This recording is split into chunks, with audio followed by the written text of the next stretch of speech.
Au nom du Père et du Fils et du Saint-Esprit. Amen. Évangile de Jésus-Christ selon saint Matthieu. En ce temps-là, Jésus se mit de nouveau à parler aux grands prêtres et aux anciens du peuple. Et il leur dit en parabole. Le royaume des cieux est comparable à un roi qui célébra les noces de son fils.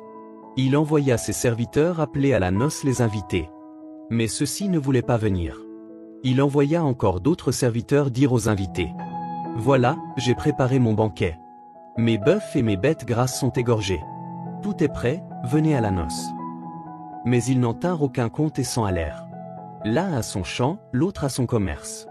Les autres empoignèrent les serviteurs, les maltraitèrent et les tuèrent. Le roi se mit en colère. Il envoya ses troupes, fit périr les meurtriers, et incendia leur ville. Alors il dit à ses serviteurs. Le repas de noces est prêt. Mais les invités n'en étaient pas dignes. Allez donc aux croisées des chemins. Tous ceux que vous trouverez, invitez-les à la noce.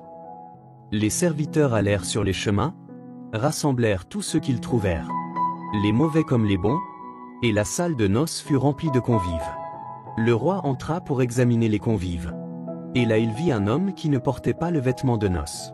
Il lui dit, « Mon ami, comment es-tu entré ici, sans avoir le vêtement de noces ?» L'autre garda le silence. Alors le roi dit aux serviteurs, « Jetez-le, pieds et poings liés, dans les ténèbres du dehors. Là, il y aura des pleurs et des grincements de dents. Car beaucoup sont appelés, mais peu sont élus. » Acclamons la parole de Dieu. Seigneur Jésus, tu nous parles d'un roi, qui prépare un festin pour son fils, et qui envoie ses serviteurs appeler les invités. Mais beaucoup refusent, préférant leurs affaires, leur chemin.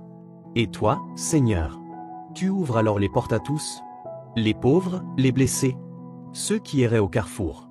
Car ton désir est simple, que ta maison soit pleine, que personne ne soit oublié. Seigneur, nous aussi parfois nous détournons ton invitation.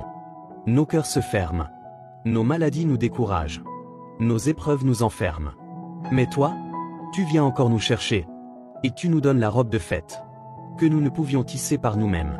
Merci, Seigneur, car même dans notre pauvreté, nous sommes invités à ta table.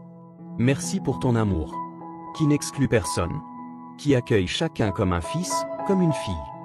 Donne-nous aujourd'hui d'entrer dans ton festin avec joie, le cœur vêtu de confiance, et les yeux levés vers la lumière de ton royaume.